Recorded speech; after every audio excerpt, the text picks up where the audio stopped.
How's it going? Welcome to the Tim Economic Podcast. This is the first episode. My name is Tim Reardon. I am a student at Coastal Carolina.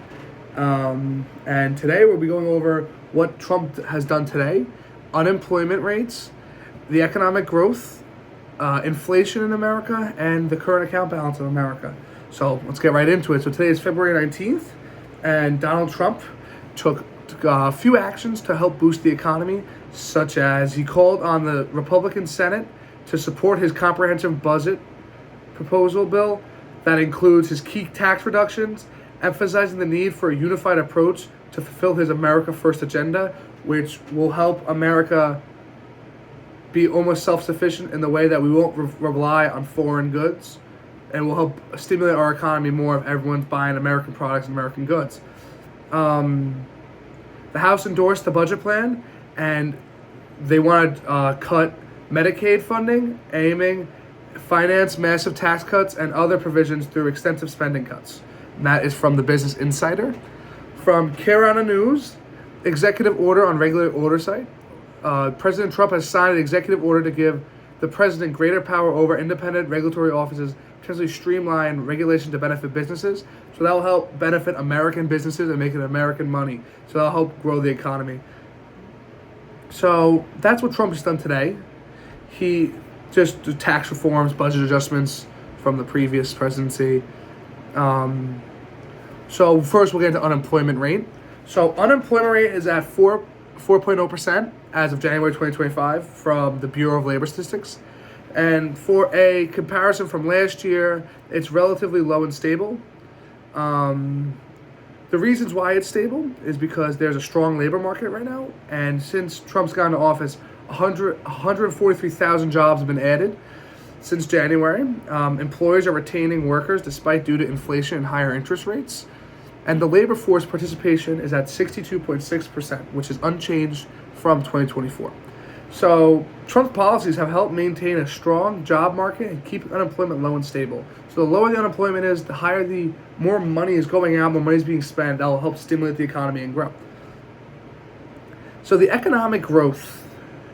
So the current GDP is at 2.3% in quarter four of 2024, and quarter three was at 3.1. So economic. It's expanding, though slightly slowing down. The health of the growth is moderate and substantial, while it's being driven by consumer and government spending. And that goes back to the lower unemployment rate.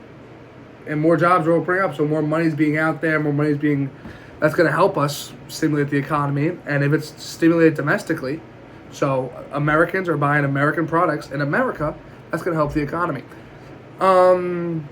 The Congressional Budget Office, the CBO, expects unemployment to rise slightly to 4.3% in 2025 and 4.4% in 2026. So those things on the GDP are from the Bureau of Economic Analysts, the BEA, and the CBO, Congressional Budget Office. So Trump's economic policies, including tax cuts, deregulation, have kept growth steady and prevented a slowdown in the economy. Trump was left with pretty bad inflation rates. The current inflation rate is 3.0 as of January 2025.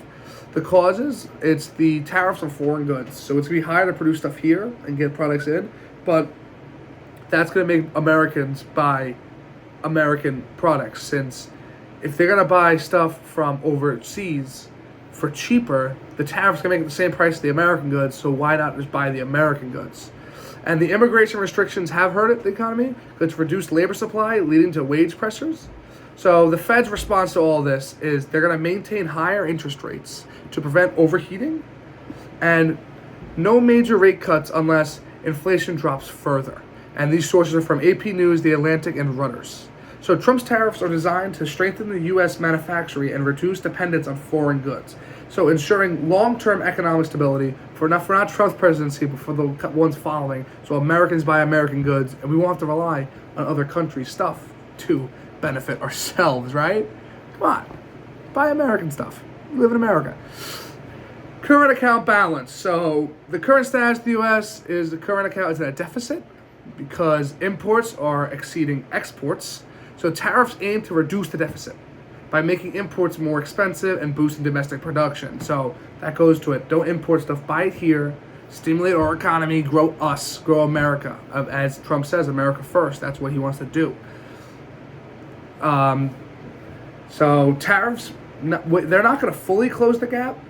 That's what many economists say at the Washington Post. They're not going to fully close the gap, but the deficit is not inherently bad, and it could constrict. It's going to call for a strong domestic demand of domestic products. So Trump's trade policies are focused on protecting American jobs and reducing reliance on foreign markets. So the more we depend on American jobs, the more places are going to be hiring, the more job opportunities, the more money. It's just a flow of money. So the more domestic stuff we have, the better it's for the economy. So in conclusion, unemployment rate is very low, with 4% and 143,000 jobs opening. The job market's very strong right now.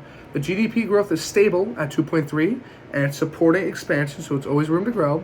Inflation is still slightly high, but he was left with that, and he's trying to lower it, but it's under control with the Fed's policies. And current account deficit remains, but the tariffs are aimed to improve the account balance and set us up for the future.